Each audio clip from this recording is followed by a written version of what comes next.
There we go.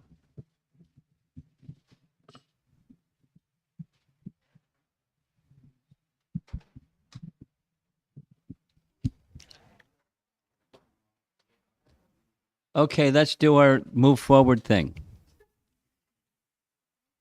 I'll say the whole thing. Somehow, sometimes people come late, and the people that come late they need a place to sit.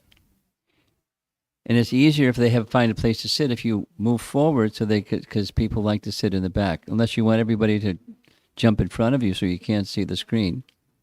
That's another option. Oh, come on.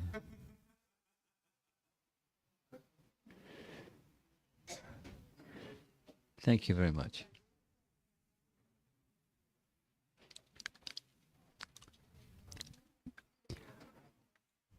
Well, I think I came at a good time because there's festival after festival after festival after festival. Of course, there's more coming up. Nishringa Chaturasi. But today is a very special appearance day of both Janaka, whose life we discussed this morning, and Sita.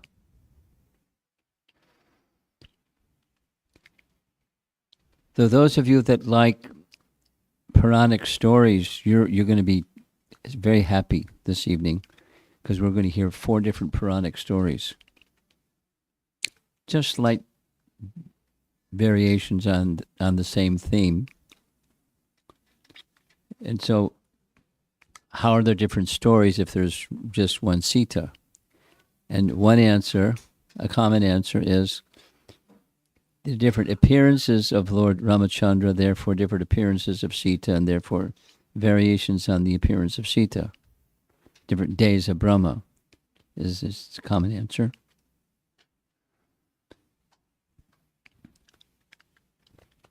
So this first picture of Sita's appearance comes from Valmiki Ramayana. And after Ravana underwent austerities and got benediction from Lord Rama, etc., he was super, super, super proud and arrogant and mischievous, and he wanted to show off his power. So one of the places he went to show off his power was a big mistake. He went to Mount Kailash, and he saw Lord Shiva with Parvati up on the top of Mount Kailash. And so with his many arms, he started lifting the mountain. And as he was lifting the mountain started to tremble. And when the mountain started to tremble, Parvati, or Uma,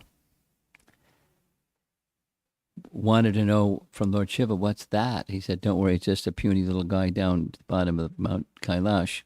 So he put his foot on the mountain and crushed his 20 arms. And then that's where his name came, Ravana, before he had a different name. What was his different name? Dasagriva. I knew that you knew. Dasagriva. He had 10 heads, but Dasagriva, he had 10 necks to hold up those 10 heads. Cute fellow. He was born like that. That's why he got the name. So then he got another name because it was so painful when the Mount Kailash was crushing his arms. He began roaring. And that's the meaning of his name. Ravana. One of the loud roar. And then he decided he would use his musical skills and so forth and so on to please Lord Shiva. Lord Shiva just lifted his toe. And then Ravana was relieved of pain. But Uma cursed him. Oh, wicked Rakshasa, a woman will one day become the cause of your death. So that's a Brahmani curse, and so it happened. And as he was testing his powers and testing his powers, one of the persons who he did battle with, one of the many, was his cousin brother. Cousin brother was Kuvera. And Kuvera, he defeated Kuvera and took over his kingdom. Lanka previously was Kuvera's kingdom, and he took over his Vimana, Pushpaka Vimana. So he was then cruising all over the place with his Pushpaka Vimana, and one time he was cruising over a forested area high in the mountains, and he saw down below a very beautiful woman. This is Valmiki Ramayana. And so he brought his Vimana down for landing, and the painting, the drawing on the right is much clearer what's going on. When he saw her, he asked who she was. Immediately she was a very courteous young lady, and so she explained who she was. She was the daughter of Kushadwaj. And Kushadwaj Rishi was a great sage, and she was there in the forest undergoing austerities with the intention that Lord Vishnu would become her husband. And, that wasn't the kind of talk that Ravana wanted to hear. So Ravana said, who is this puny Vishnu? You should marry me.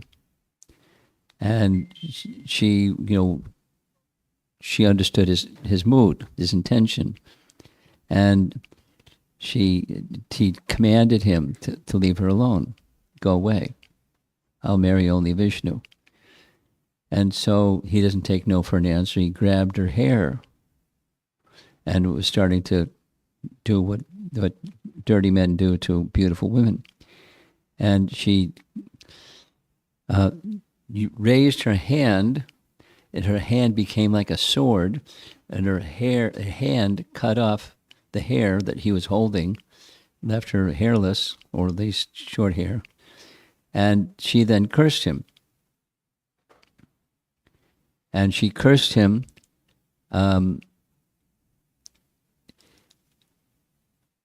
with the following words: I will be born again and be the cause of your destruction. So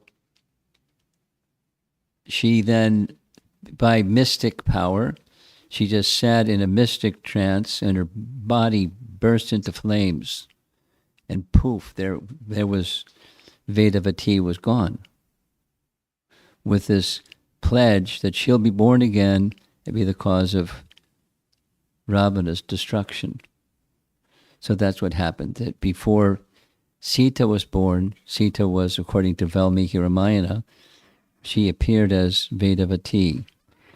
Now, the word Vedavati was given by her father because, for many reasons, there are different descriptions. We're going to hear a few of them. But she was perfectly knowledgeable. She was born perfectly knowledgeable. Or another description is found in Bhavisyottara Purana. When she was born in the chamber of the room where the children were born, the sound of the Vedas was resounding in all directions. So here's the description of Bhavisyottara Purana.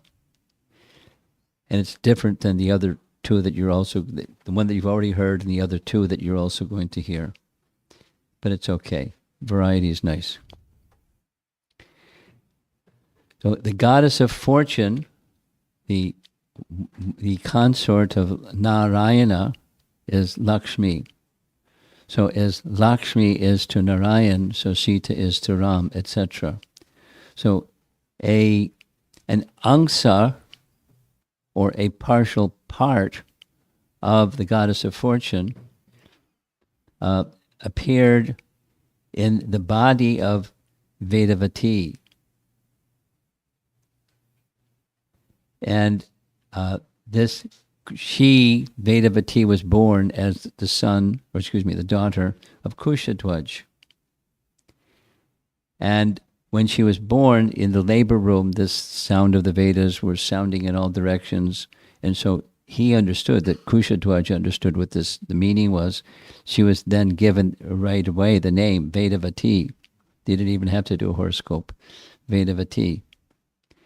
And when she appeared already in an adult form. And when she appeared in adult form, she took her first bath. And then after her first bath, she got up and she went into the forest to engage in austerities. Didn't waste any time. And the people who were seeing her leave called her back, wait a minute. And she didn't pay attention. She just went to the forest. And she was fixed from the very outset on regaining Narayana as her husband. So she went into the forest in the Pushkar region. Now this is from Brahma-Vaivarta Purana. And for one Manvantara, you see this little yellow box at the bottom? And my screen is orange, but over here it's yellow. One Manvantar, that's a long period of time. The duration of one Manu, she engaged in austerities in the Pushkar region, in the forested area of Pushkar region. And at the end of that Manu's life, she heard a voice from the sky, prophetic voice, saying, one day you will marry Lord Vishnu. She found this to be a distraction. She just wanted to do austerities. She had got up and left.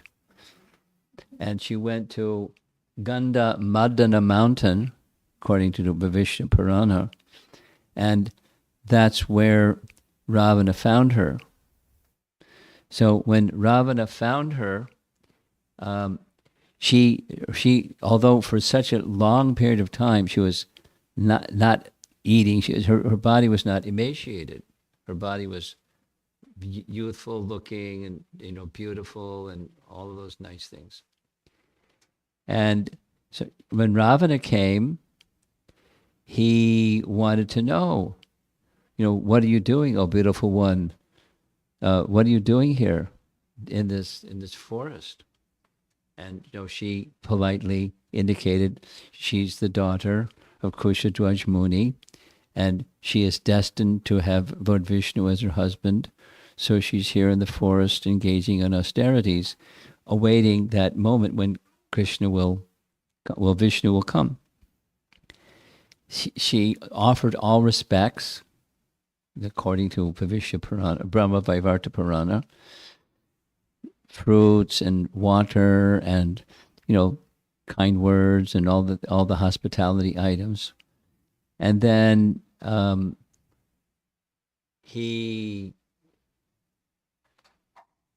started to let it be known that he wanted to enjoy with her sexually. And she became angry. When she became angry, she didn't have to say anything. She just, by her power, her ascetic power, he was frozen. His arm wouldn't move, his hand wouldn't move, he couldn't speak. He was like a mannequin. And then he realized, uh-oh. And so, according to Brahma-Vaivarta Purana, within his mind, he began offering prayers and apologizing to her.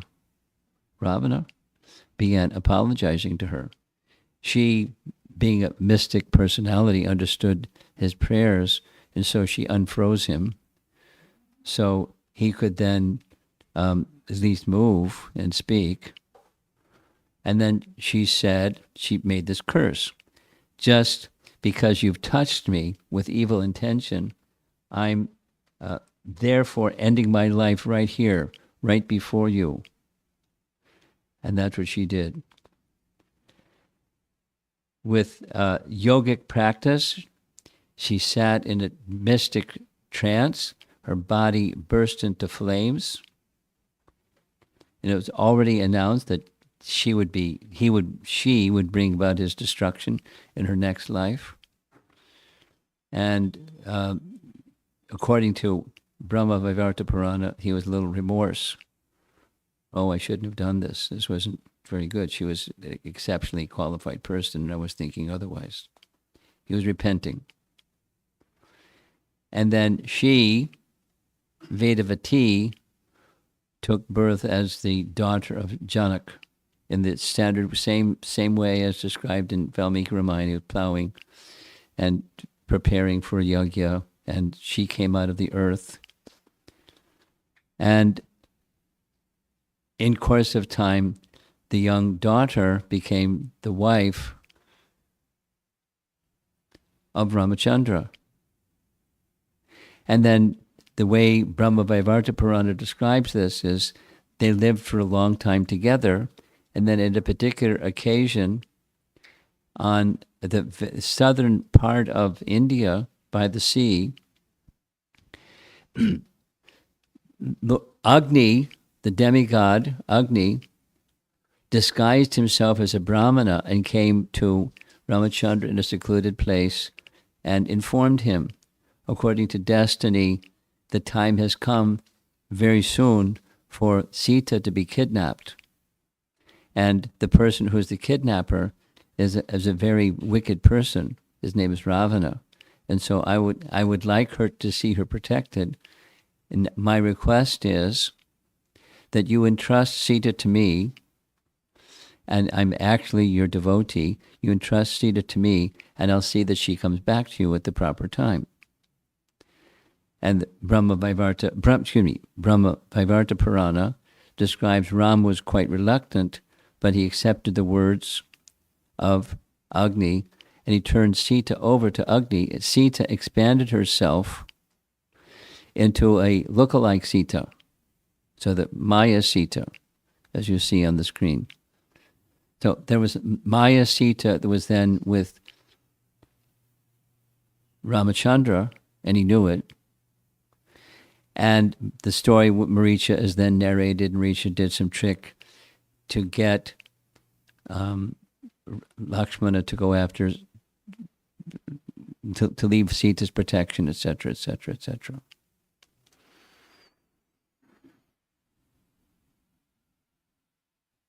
It gets a little complicated. And the next one is even more complicated. So the reason the explanation is given in the commentary, specifically Madhvacharya has a similar description, different but similar.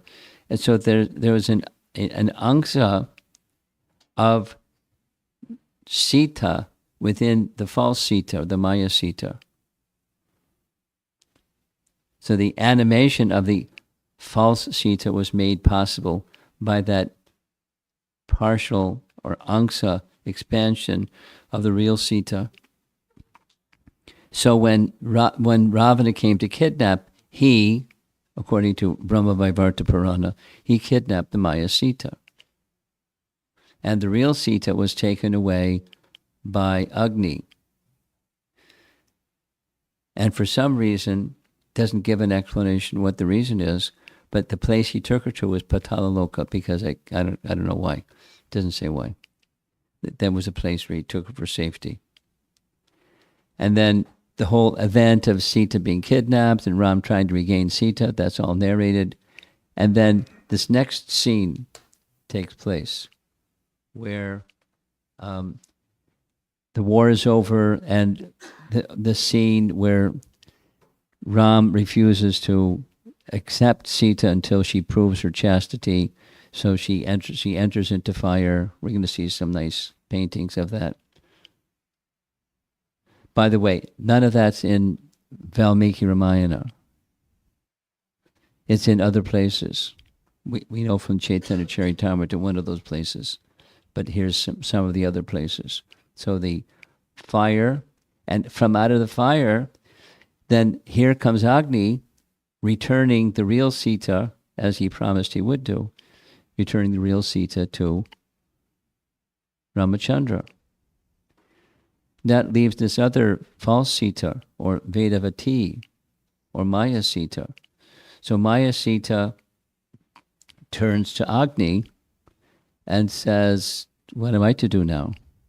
I wanted to marry Ram. And what am I to do? So according to Brahma-vaivarta Purana, he gives her some service. The service he gives her is that you become the Svarga Shri, or the guardian of fortune in heaven, where you can engage in tapa. You like austerities. You do tapa for a long, long time, and you'll receive what you're looking for. He doesn't spell it out, so she does what he says. And she went, this connects very nicely with with Mahabharata. So she, for 4 lakhs of years, what's 1,000, right? 1 lakh is 1,000? 100,000. 400,000 lakh, yeah, okay. For 400,000 years, that's a long time. She engages in austerity at Pushkar. So she's a mighty lady again. And she's, Lord Shiva appears, appreciating her austerities, and asks what benediction you would like. And the benediction she would like is, she says 5 times, she would like a qualified husband. So those of you that know Mahabharata, and you maybe wondered, I always wondered, when Vyasa says that Lord Shiva already declared that this daughter would have 5 husbands, then Draupadi would have 5 husbands. So, because Lord Shiva said, then so be it. She can have 5 husbands. She will have 500 husbands. But where'd that come from? It's at least one of the connections. There's probably multiple other ones. Brahma-vaivarta Purana. She, before she was Draupadi, was Vedavati, or the Maya Sita. And she underwent austerities for 4 lakhs of years in Pushkar. Lord Shiva offered her benediction. I want a qualified husband, Of course, she wanted the qualified husband of Lord Vishnu. Instead, she got the 5 Pandavas, great devotees of Vishnu. And so she was born as Draupadi. And according to Brahma-vaivarta Purana, then there's another name for Draupadi. There's this tree.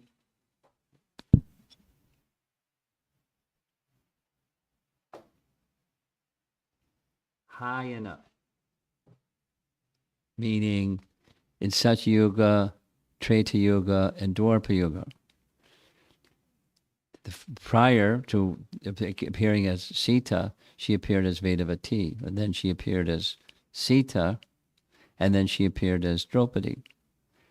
Brahma-vaivarta Purana. Don't ask me to sort it out because it's too complicated. If somebody asks me, that's what I'm going to say. It's too complicated. I can't sort it out, so don't ask me. But that's the narration from Brahma-vaivarta Purana of Sita's appearance.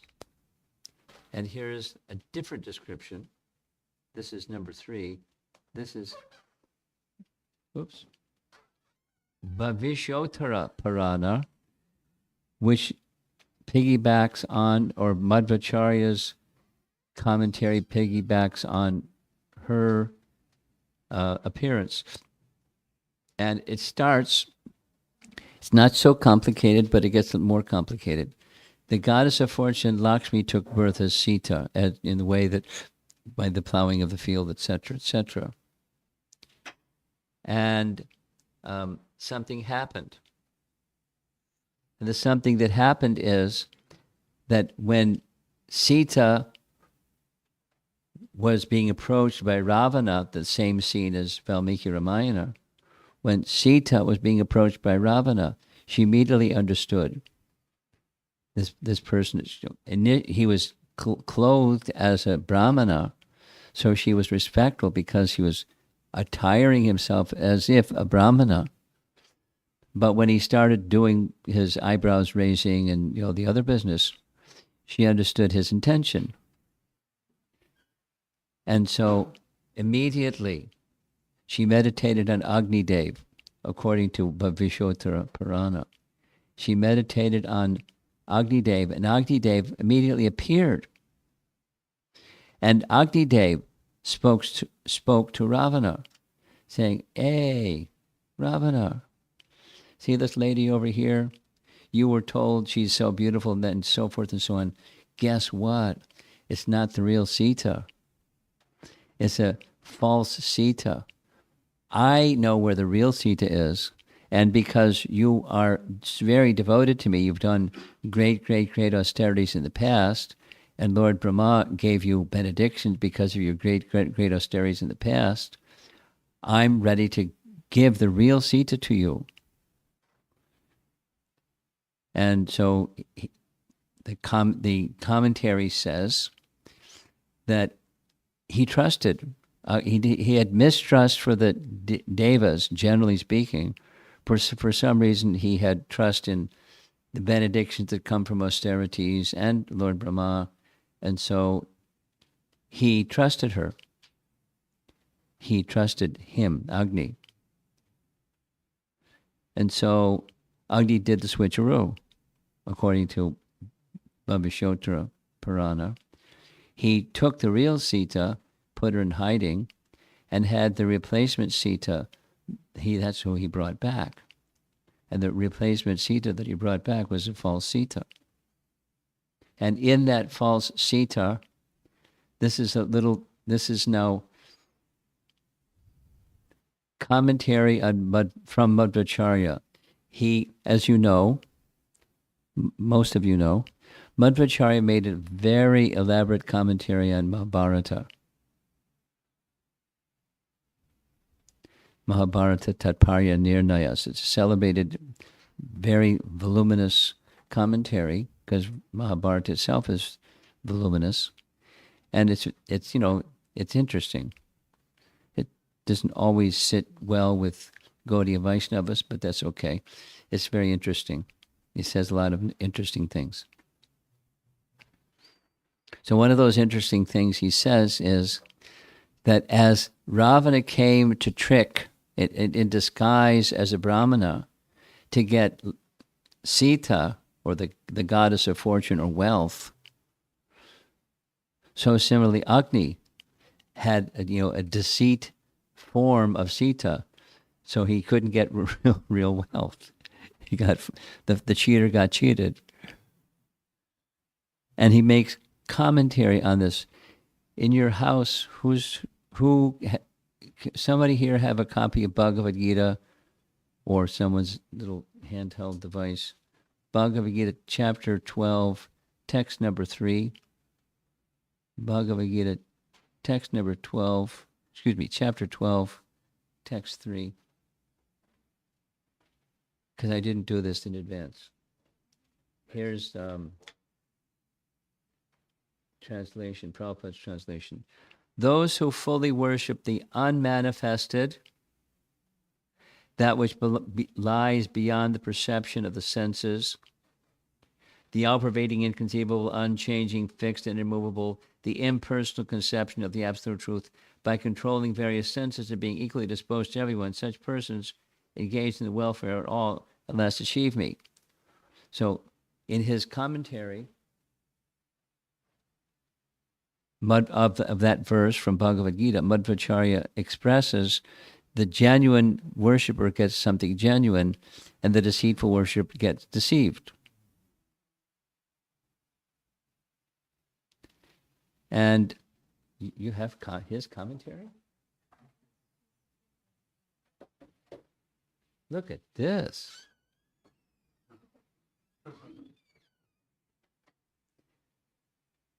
You'd like to hear his commentary? Okay. So it has been established that devotees who, with full faith, focus their minds on the Supreme Lord Krishna and offer bhakti or exclusive loving devotion to Him are most superior. But what about others? The others in Vedic culture who follow the path of worshipping impersonal Brahman, and so forth and so on. Similarly has been said in Moksha Dharma, being supported by the attributes of the Supreme Lord Sri Lakshmi is ever fresh and inaccessible to the senses, etc., etc., etc. So it's a long commentary. According to Agni Purana, as Sri Lakshmi is never leaving her place at the feet of the Supreme Lord, she is achala, or stationary. The Narada Purana states Sri Lakshmi and the Supreme Lord are unperceivable, unmanifest, and beyond the scope of the mind. Now begins the summation. This is a long commentary for one verse. It has been shown how the Supreme Lord and his Shakti, or a spiritual feminine potency known as Sri Lakshmi, are both unborn and eternal. When all else ceases to exist at that time, at the universal dissolution, the Supreme Lord and his Shakti, being unaffected, facilitate the next cycle to start creation anew. Goes on. So it seems like the basic idea is she, the goddess of fortune, Lakshmi, or Sita and Ram, can never be separated. So if it appears that they can be separated, it's just a deceit. So the deceiver was deceived. The one that wants to enjoy opulence separate from the personality of Godhead doesn't get real opulence. They get material opulence, perhaps, but they get cheated, and what they really want is opulence. That's apparently the commentary from Madhvacharya. So,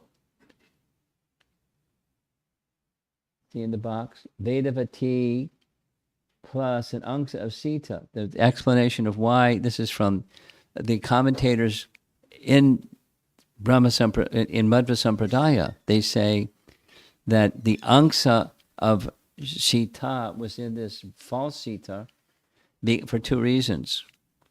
One of the two reasons was she could then give the benediction to Hanuman, who found her, and she gave her Ram's ring, and this exchange to give benediction to Hanuman, that Hanuman would be successful.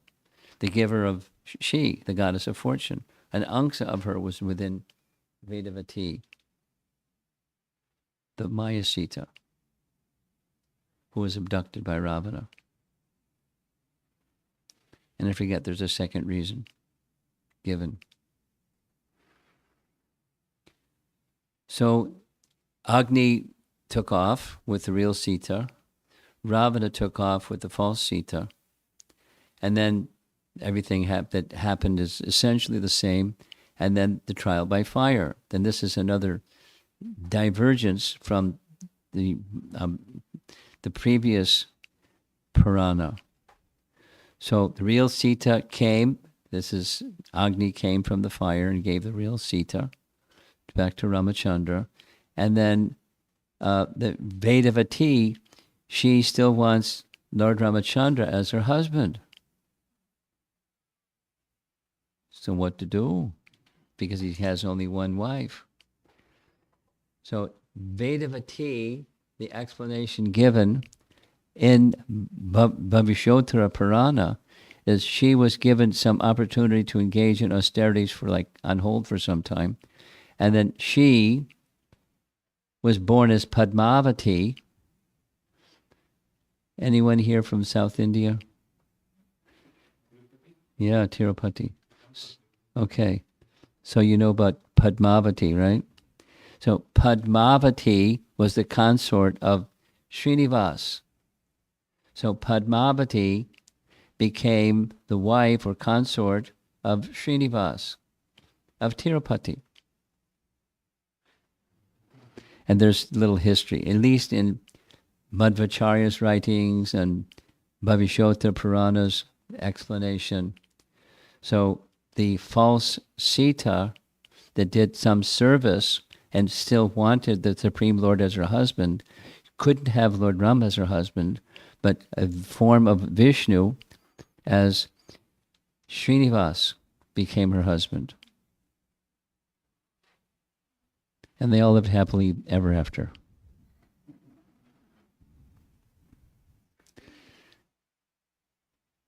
Okay, so now Sita is going to take birth. Those are different descriptions, 4 different descriptions of how Sita became the daughter of Janaka. And Janaka is shown plowing a field. As you know, it's a practice. When the king wants to perform a yajna, he personally goes into the field and plows the area that's going to be the yajna area. So when he was plowing the yajna area, you look underneath those bullocks and you see a little baby. And here's a little baby girl. And when he discovered the little baby girl, he understood this is a divine plan, that this little baby girl is my daughter, because he was desiring a daughter, and this is the Lord's arrangement. So Janaki, the daughter of Janaka, took her birth in that way. Now, that's her appearance.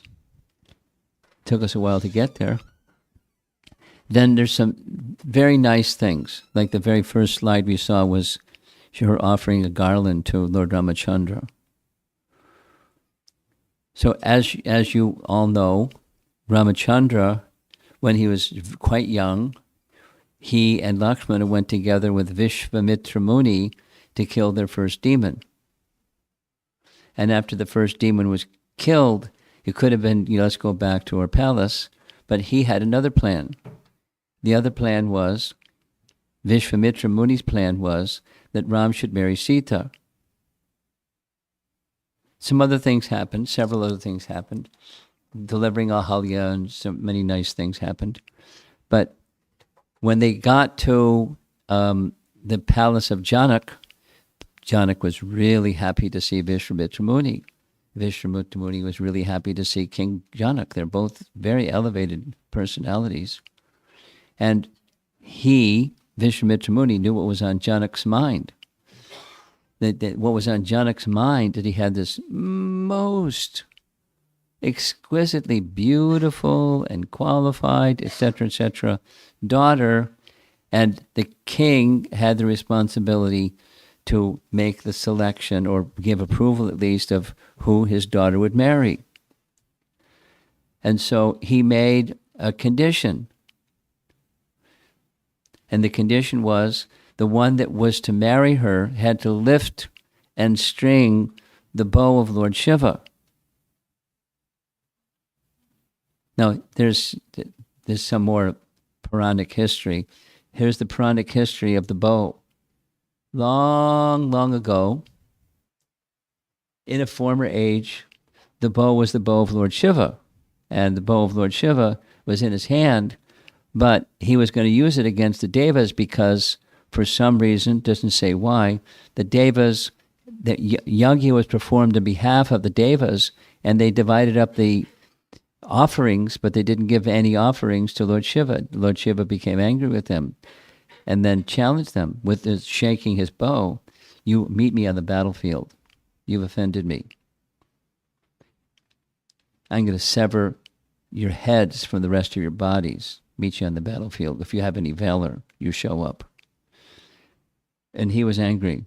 When you don't anger Lord Shiva, that's a mistake. So they approached Lord Shiva and they appeased him. Not only they said, gee, we're sorry, they gave him some offerings, but they said many other nice things, and he became satisfied, so satisfied that he gave his bow to the demigods. And after some time, the demigods gave that bow to a prior ancestor of Janaka. The prior ancestor was Deva Rata. And Devarata had assisted the demigods when the demigods were being in a battle with a demon. And for a long, long time, a heavenly, immortal king went to heaven and fought side by side with the demigods. He was such a powerful warrior. And after a long, long battle, they were victorious. The Devas were victorious over the demons. So they gave Deva Rata the bow of Lord Shiva. So now the bow of Lord Shiva is in the care of the king of Mithila.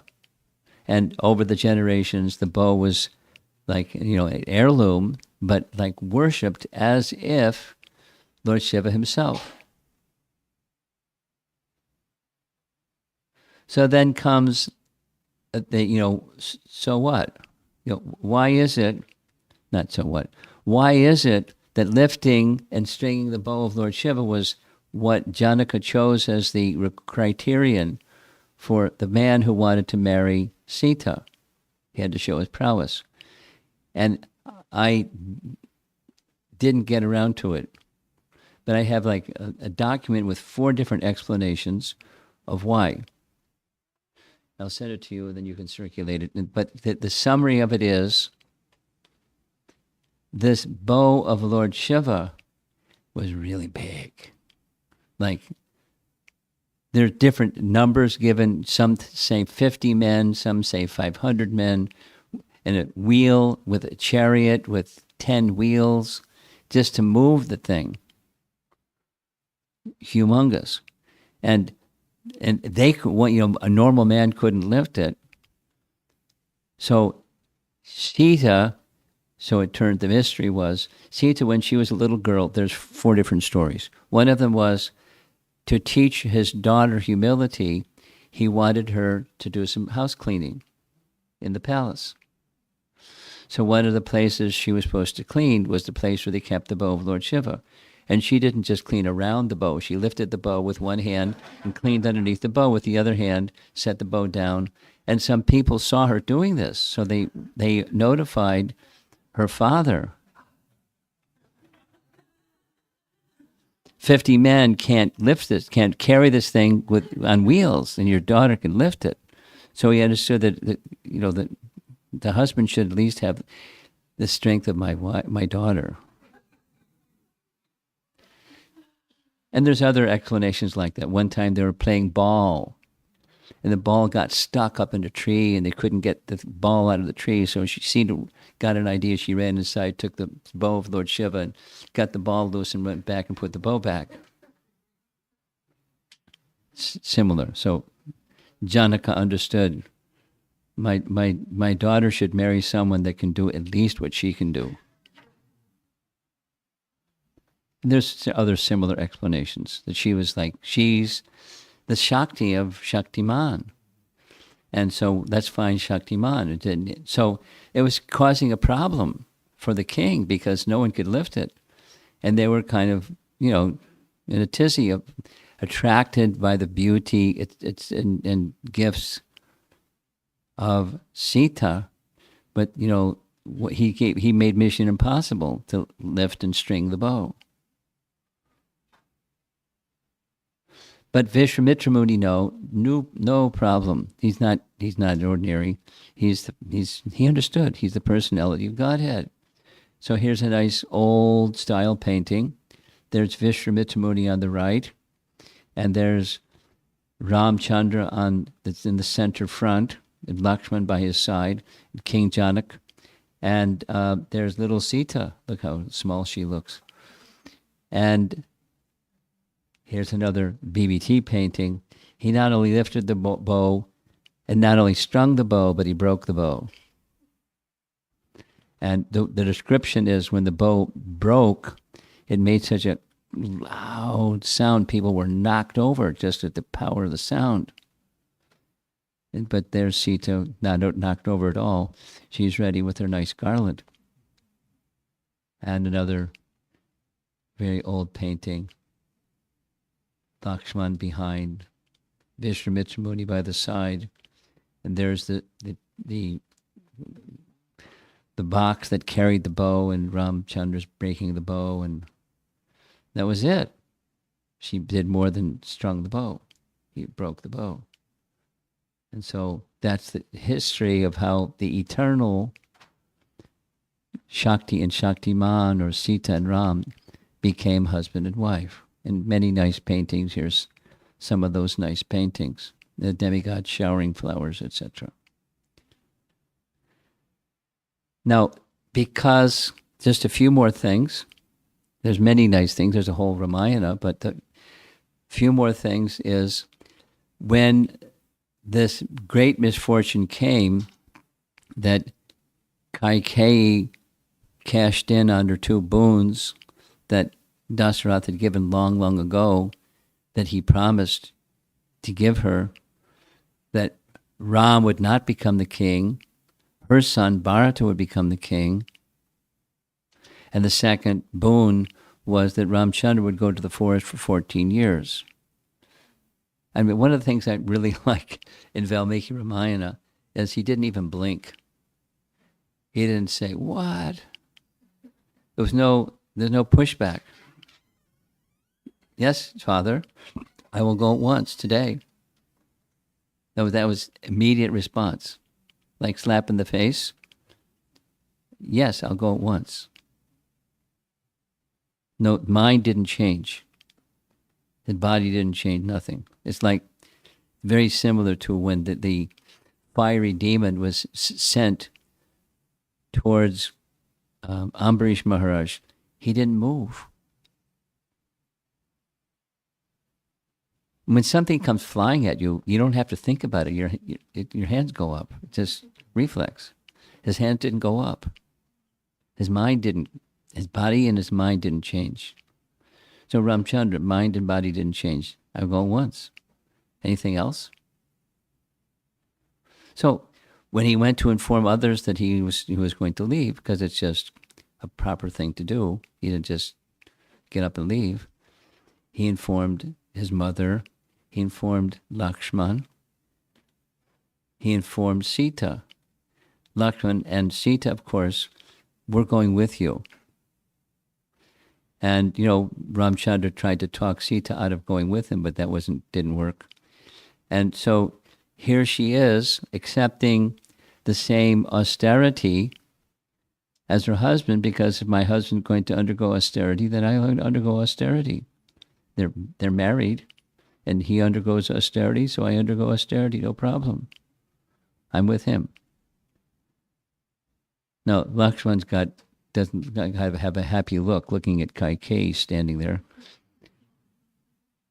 And there's Vashishta pleading with Kaikeyi, who doesn't care at all about Vashishta. And poor Dasarath smashed. So off they go. The faithful, in riches or in poorer, we're in this together. They're together. The eternal goddess of fortune and the personality of Godhead.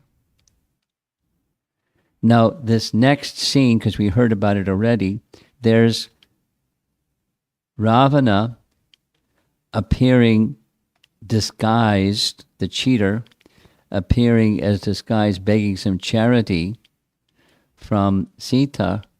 There's Sita ready to give charity, but he doesn't want charity, he wants her.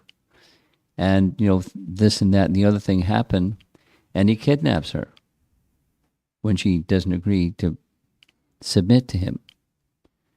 And he threatens her. He threatens her life in various ways. One point is, I'll give you 30 days. He's a nice guy. Either you submit to me or I'll have you for breakfast. Think about it.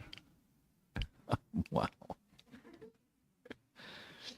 And after he does what he does, and he tries this, and she's off in this nice garden, the Ashok garden.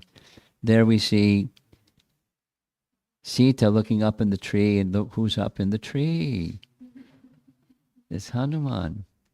And there's the 10-headed Ravana going away with Kayadu and back to the palace. She's gotten her 30-day notice. and she doesn't submit. She's fasting, etc., etc., etc. So finally, this is a nice little section. Notice that we're going to see this same image. She's looking up in the tree for Hanuman. So Ravana goes back and he has a sorcerer fellow. And the sorcerer fellow, he gives the assignment, you create a fake chopped off head of Lord Ramachandra. And then we'll bring this chopped off head of Lord Ramachandra and show it to Sita. Let's see what Sita is going to do. And the sorcerer, so he created a head that resembled Ramachandra's head. And then Ravana brought the false head to Sita, telling Sita, he's dead. So what do you get now? Just submit, please.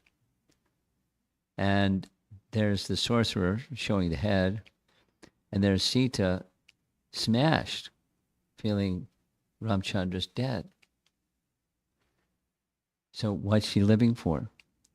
Now, a very nice,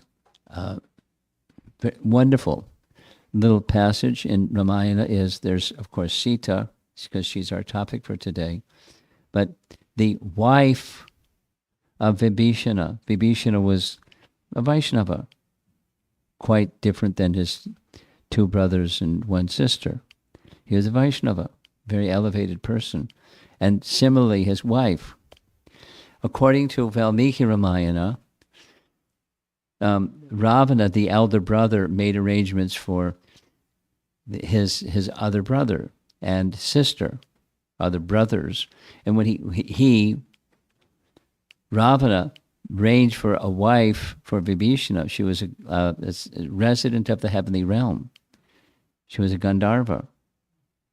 So her name is Sarama. Sarama. So Sarama had been requested by Ravana, see if you can break her will. She's saying no, get her to say yes. That was her assignment. So she had already some discussions with Sita, and she knew what had happened, because everyone in the palace knew what was going on. So she came and comforted Sita and gave her strength. The so-called demise of Ramachandra was just an illusory trick. And Sita's tears subsided, and she felt very much obliged to the kindness being shown to her. But who can imagine what that was like, just like torture and etc., etc. But so having a kind person like Sarma around is good. So if you have some people that you know that are in a difficulty, remember Sarma and try to help them out. So there's now the same painting as we saw before, but doesn't show Hanuman so well. So Hanuman I'm more than anticipating, I'm preparing already for our visit to Sri Lanka, although it's so far away.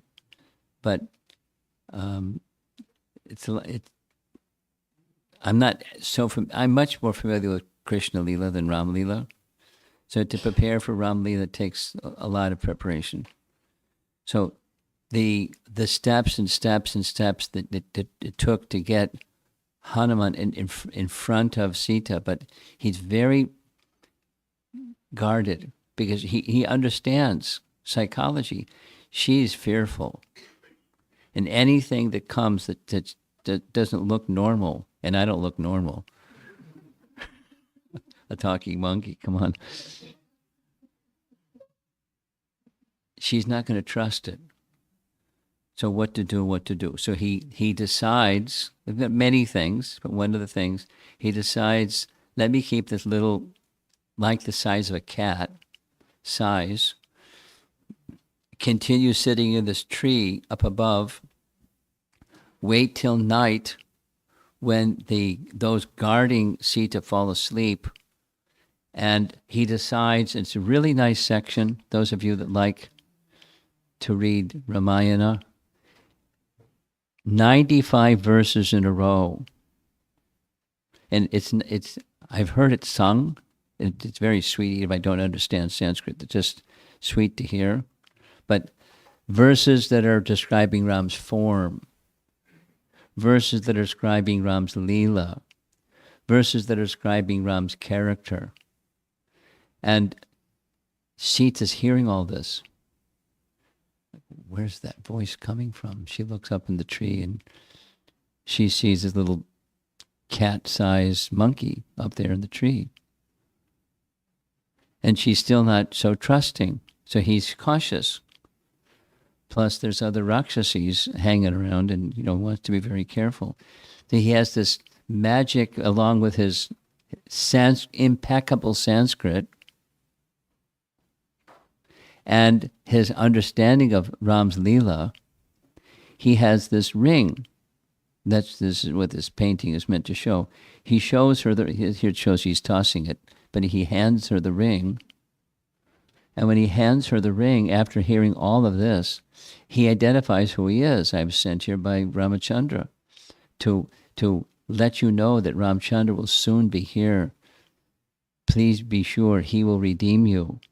And so, seeing the ring that she knows, he's representing Ramchandra. It's not a trick. So she become very gladdened. And the nice exchange and nice exchange and nice exchange. And he offers, I can take you back myself. And she says, no, Ram should come and redeem me. Besides, if you went flying back, I'd fall off your back and wouldn't even make it there. So, but when you find Ram again, you please give him this particular jewel, and he'll recognize the jewel. It was given to him by my father when they were married. So Lord Ramachandra will know that we met. And, it meant a lot to Ramchandra that they met. The embrace, that celebrated painting with Ramchandra embracing Hanuman. And then the war, and so forth and so on. And then the war is over. Then two other very important scenes, at least very important scenes, because we already heard about it. Ramchandra refuses to accept Sita back until she proves her chastity, because she's been with Ravana. He was touched by Ravana and been in the custody of Ravana, and who knows, has she been violated? So she has to prove her chastity and purity. And so she's surprised after all this and destroying the whole army of Rakshasas and Ravana and such, and he wants me to prove my chastity. So she enters into the fire. And then there's different versions, but according to the Kurma Purana, which we know from Chaitanya Charitamrita, it also confirms that Maya Sita was put into the fire as a test of chastity. This is basically cut and paste from Chaitanya Charitamrita purport. It was Maya Sita who entered the fire and real Sita came out. So the real Sita came out being carried by Agni.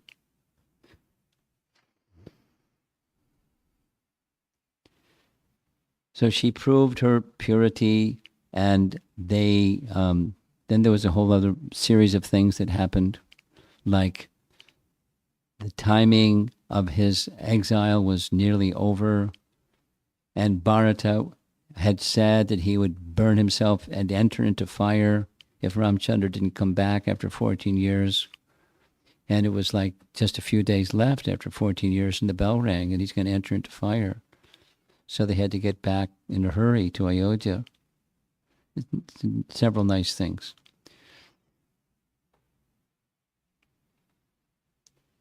That there's a nice description, one of many nice descriptions in 5th Canto Bhagavatam. 5th Canto Bhagavatam is cosmology. And in one of the descriptions of Vedic cosmology, there's description of the Kim Purusha Varsha, the areas surrounding Antardweep, There are different hills and tracts of land or valleys in between those mountain ranges. And one of those varshas or tracts of land is Kimpurusha Varsha. And in that section of the 5th canto, chapter 19, Hanuman is offering prayers, and here's one of them. Since Lord Ramachandra is the Supreme Personality of Godhead, Vasudeva, he is not attached to anything in this material world. He is the most beloved supersoul of all self-realized souls, and he is their very intimate friend. He is full of all opulences. Therefore, he could not possibly have suffered because of separation from his wife, nor could he have given up his wife and Lakshmana, his younger brother. To give up either would have been absolutely impossible. But there's a Leela that is as if he gave up both of them, or each of them separately. There's a story connected with both of them, but I don't want to go into it because of time. But he voluntarily sent Sita away when she was pregnant. This is one of those, hey, wait a minute. I thought he's Maryada Purushottama. This isn't right. You don't send your wife away, especially when she's pregnant. But, there's explanation why he did that. There's multiple explanations. One is separation, but another is he understood she was being vilified, and he didn't want her to be subject to being vilified. And he didn't want his unborn sons to be subject to hearing their mother being vilified. He was protecting her and protecting them. And there's other explanations. So why he did what he did. But they were sent away. Hanuman's saying, no way. In other words, a Leela, because he sent her away. And then Lakshman, he sent Lakshman away. There's a Leela connected. It's a nice Leela. But not possible. It's a Leela. So it's part of the pastime or Leela of Lord Ramachandra. But it's not, they're inseparable. So they can't be separated. That's his realization and his understanding, and he's right. It's a Leela. And then finally, many, many, many things happen. Many, many nice things happen. But one of those nice things that happened is Love and Kush, the two sons, who have been trained in every way by Valmiki in his ashram, because that's where Sita went and where the children were born, and the names were given by Valmiki and so forth and so on. And he trained them in scripture, but he also trained them in military skill. He was like an all-around guru. And he trained them in singing Ramayana and the musical accompaniment and so forth and so on. And so they were brought to, without introducing who they were, to Ayodhya. And they performed in Ayodhya. And Ram was, in seventh heaven. Woo! Such skill, such beauty, such music. It's very nice. And then it was revealed who they are. I mean, it's like he's omniscient, it's a personality of Godhead. It's not like he didn't know. But, And when all of this took place, Sita understood it's time for me to depart. So Lakshman has departed, and now Sita is going to depart. And the way that she departed is pretty dramatic. The area in front of Lord Ramachandra opened up, like, what do they call it, a black hole? And there's goddess Earth, and she's accepting Sita back again as she came from Earth, accepting Sita back again, and she disappears back into the Earth from whence she came. And there's Love and Kush, shocked, and Vashishta, and the others who are seeing all this happen, the cherubim and those people up in the sky. showering flowers or something, singing nice songs. So it's the life of Sita. Of course, today is not her disappearance day; it's the appearance day. But there's several very important episodes or exchanges between Lord Ramachandra and Sita in the course of the whole Ramayana. These are just some. There's many, many, many. There are exchanges in different ways at different times. But some highlights from Sita's life and Sita's appearance on this auspicious day of Sita's appearance day. So let's see if there's some discussion.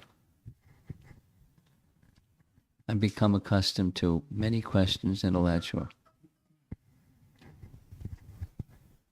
Thank you, Maharaj, for the class.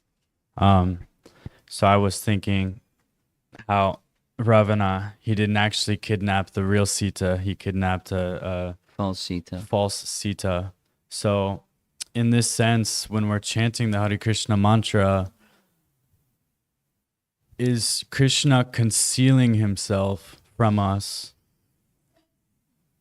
until we reach a certain stage of purification?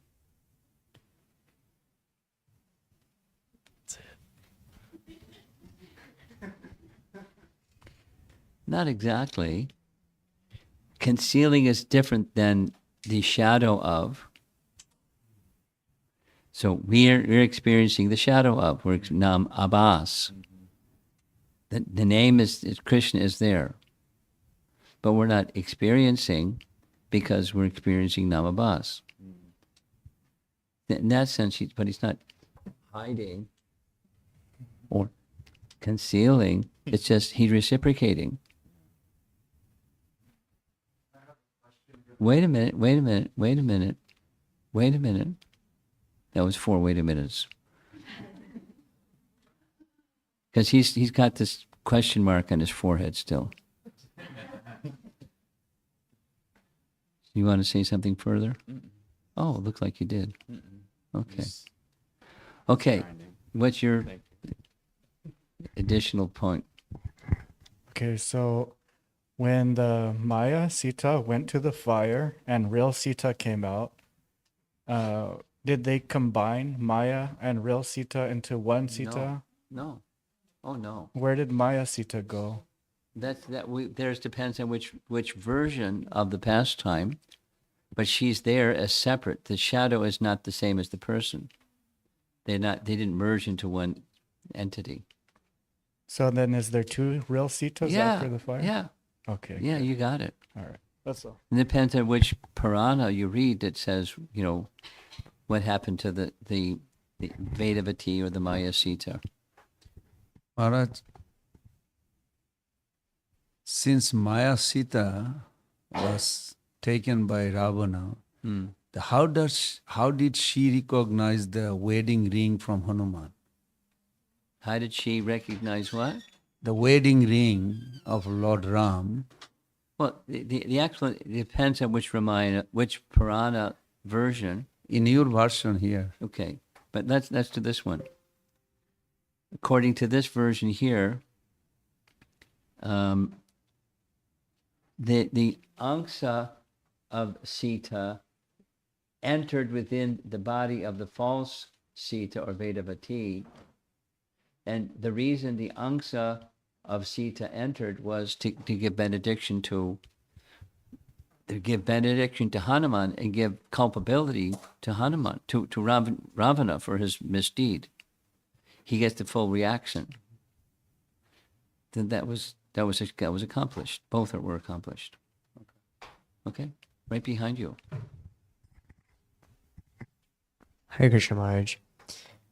Maharaj, if you could please help me understand the part after the war where Lord Ramachandra has Mother Sita go through the fire. With the part where she goes to the forest, you gave an explanation as in Lord Ram didn't want to hear Mother Sita being bad-mouthed, and he didn't want Love and Kush to grow up hearing their mother being bad-mouthed. Right. But that's one of the explanations. Yeah, there's others. Right. So, but after the war, the Agni Pariksha that Lord Ram had Sita go through, like, what I'm trying to ask is, how is it fair, almost, is what No, I'm it's trying to ask. unfair. It's not fair. The world is not fair. And even your Ramachandra is not fair.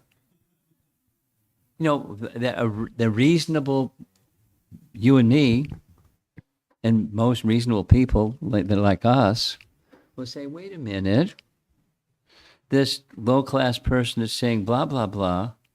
Ramchandra already put Sita to the test, and she already proved her test. She's perfectly chaste, and, go take a hike, buddy.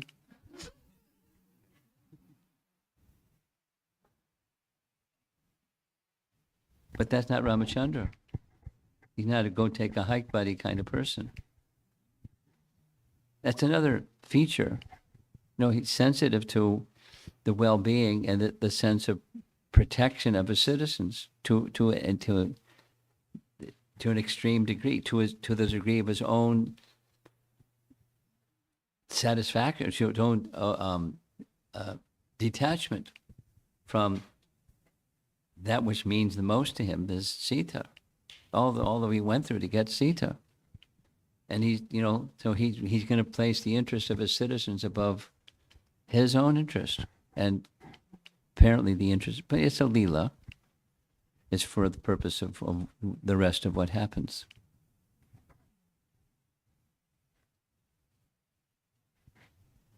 And detachment. His experience, Ramachandra's experiencing yet further detachment. Like he hadn't already been through it when Sita was kidnapped, but further experience of detachment, love and separation, placing the interest of the beloved above his own interest. It's not fair. That's your point. It's unjust. He's the man of justice. So how's this? Okay. I see some hands over here. Hare Krishna Maharaj. On one of the backstories, one of the many backstories, the part about Ravana believing Agni. Yeah. When Agni said, This isn't real Sita. I'll get you. I'll bring her. And you said why he believed him, even though he normally didn't. But it reminded me of the Mohini Murti Yes. pastime. Yes. And why the demons believed her. Yeah. And the it reminded me of there's so many songs, Sure. but loving eyes can never see, or lusting eyes. Well, he had that this is not me. This is the Bhavisyottara Purana says that he, in general he was in opposition to the devas, but this is one deva that he had some affinity for because he, Agni, assisted him in performing of austerities. And the austerities that he performed were rewarded by Lord Brahma giving him the benedictions he wanted. So those were two that he had some affinity for. So it's, scratch your back and you'll scratch mine. There's some people that are like that. Yes. Hare Krishna Maharaj. So, a lot of why coming, as the questions are also like why this happened. But the aspect of the Lord, when he wrapping up the Leela from the material world, is always bewildering, like Krishna Leela when Yes. all the Yadavas Yes. and Mother Sita going back into the earth. Can you give more light to like the aspect of that disappearance is to bewildered of disbelievers and Bewilder whom? like disbelievers, people who are Disbelievers. people who wants to blame or give some excuse to Well, use that's that's lower on the list, but that's certainly on the list. To bewilder the minds of the atheists. Yes. But how does that helps devotees? So I'm trying to understand. Well, there are many ways it can help devotees. One of this, just like his question. Wait a minute. And it puts faith to test. Like, wait a minute. Arjuna is being asked to be violent. Some people Gandhi, some people are like that, just like, forget it. Like, chuck it. Because it rubs against my value system, what's right and what's wrong. And to place what's right and wrong beneath the absolute supreme good, that some people have, it's a test of faith.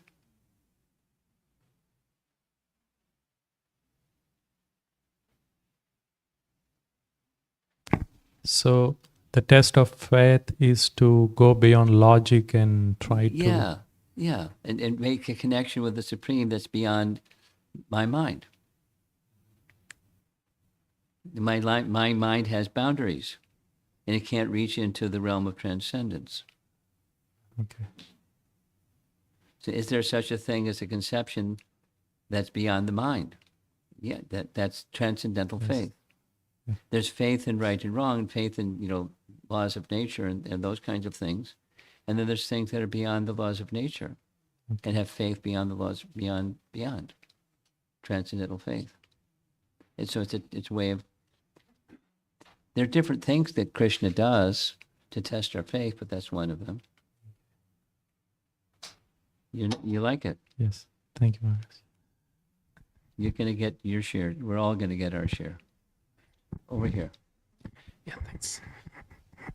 Hello, Guru Maharaj. I had a question about astrology related. Astrology? Yes. Okay. There was an old version of Ramayana where astrological aspect was not given much importance.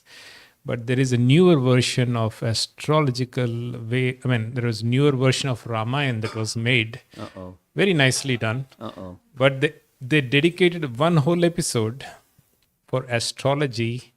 And my question is more about Puranas, right? So in there they show after Jai Shri Ram breaks Lord Shiva's bow, right? And all is good. They're getting married and all that, right? Sita Mata's mother goes to her guru and checks if there's a good match astrologically.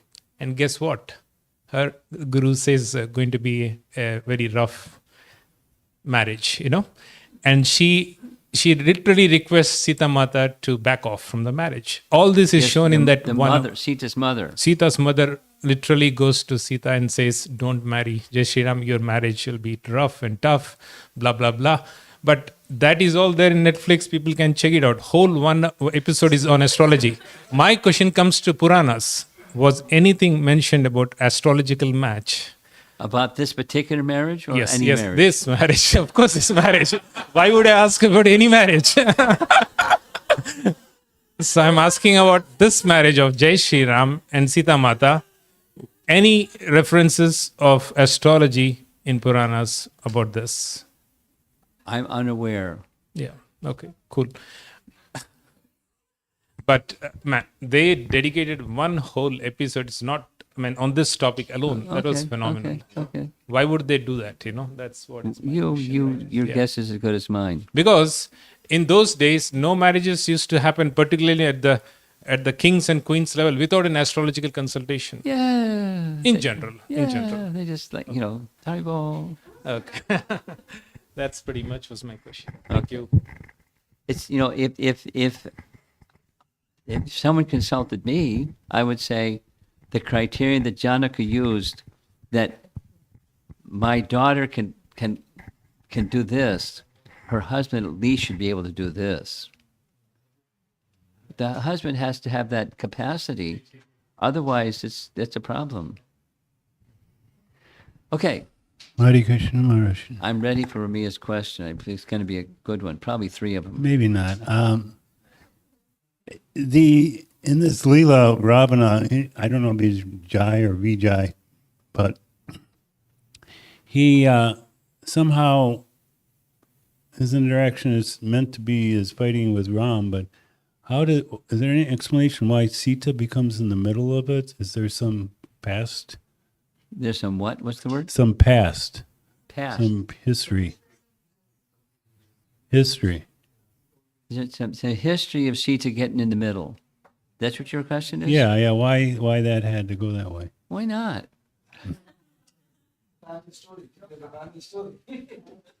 No, I don't know of any reason why, but Shakti and Shaktiman are inseparable. And part of the conflict. Let's go back to the Jai and Vijay situation. Yeah. My understanding is pretty basic.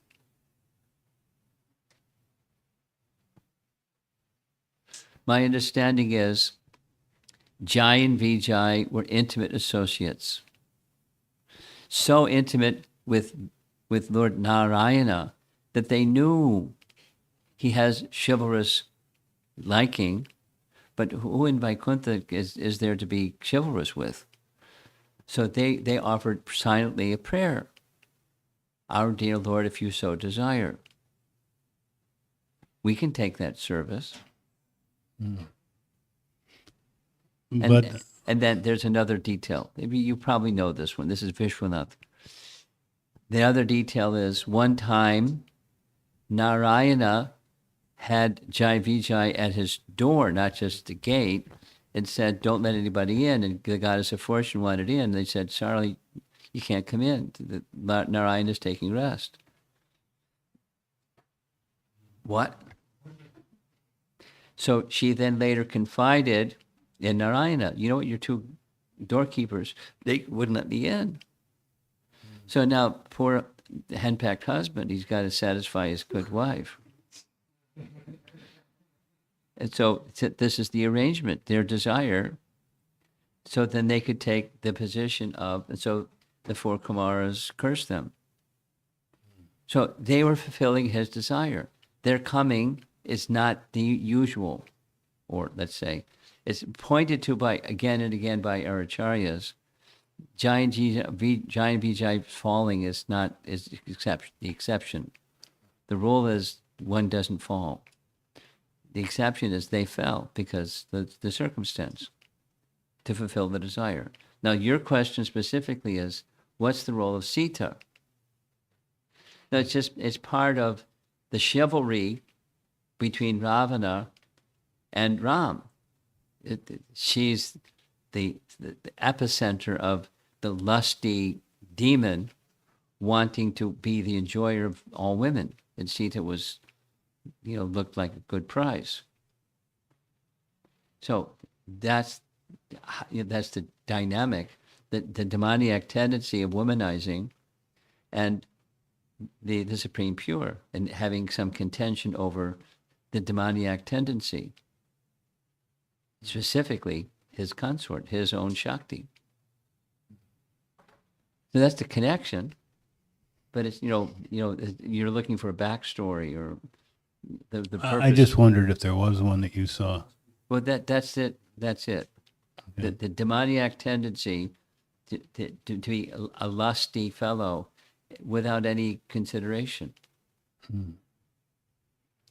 It's like a pig.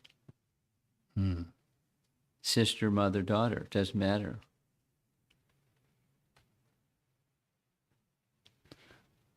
I was also wondering, you mentioned Draupadi in this whole discussion.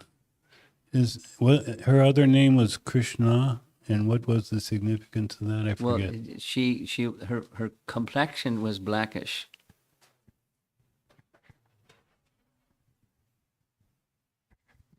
So the feminine of Krishna is Krishna. So that's another one of her names. Okay. Someone else who has the microphone. Yes, go ahead. Okay. Down here. I think we just take a couple more and then we're going to roll. After Sita Devi left, Lord Ramchandra ruled for 13,000 years. And every time he had to do Jagna, they had to create golden Sita, solid gold. And this is in Sanatana Goswami Pad's Vaishnava Toshani commentary that in Ras Leela, Sharat, the autumn Ras Leela, one of the group that joined was the golden Sita. And those are the golden Sita that they would give prana pratishtha, life of Sita Devi, and Sita Devi would appear in that form. Wow. And Lord Ramchandra would perform this Jagna. But then after that, she would beg, can I stay with you? He said, no, I have Ekapatni Brata. I took one vow, one wife this time. So they were kind of deprived, Uh-oh. and they were in the storage as a statue, thousands and thousands of them, and they all join in Krishna Lila in the Rasa dance. For at least 13,000. Yeah, that's a lot of Sita Maharaj. But my question is that vow really, I mean, maybe I'm not understanding. That one wife and not depriving them to be in the storage shed, I mean, I don't mean in a, maybe it's a nice air-conditioned storage shed. I don't know, whatever it is. I'm just trying to figure it out. Like, I'm not blaming Lord Ramachandra, please forgive me. But just how to understand, maybe you can give some enlightenment.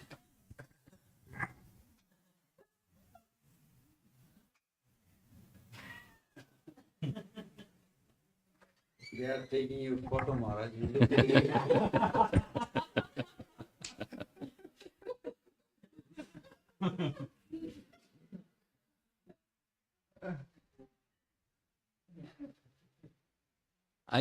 as you were asking, or narrating this nice story, I was thinking of Murtiwalas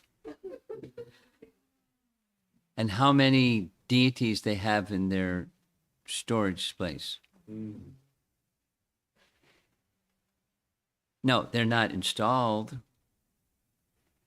but they're the forms of the Lord and his consort, or whatever.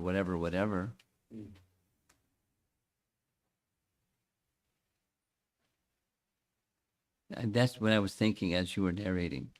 So you want to know, what was it like? How could he put Sitas in storage?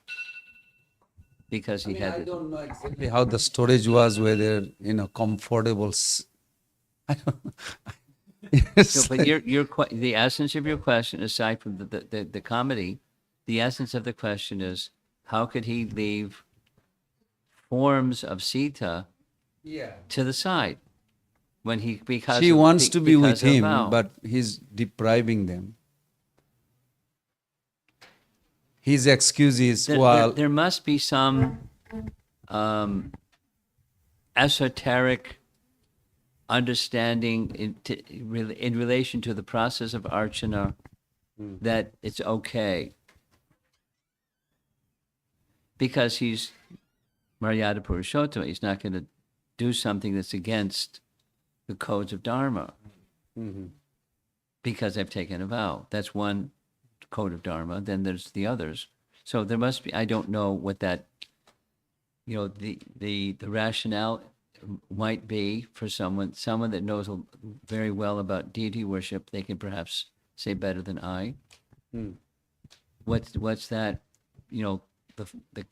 It's like breaking the fast without breaking the fast, that kind of thing. So how is it that this could be done? So I don't know what that something is, but he's not going to violate Dharma in order to uphold Dharma. So what's that principle of Dharma is kind of, you're not exactly asking that, but you're asking that. What's that principle of Dharma where he can have Sitas off to the side because of a vow. So I don't know what that principle is.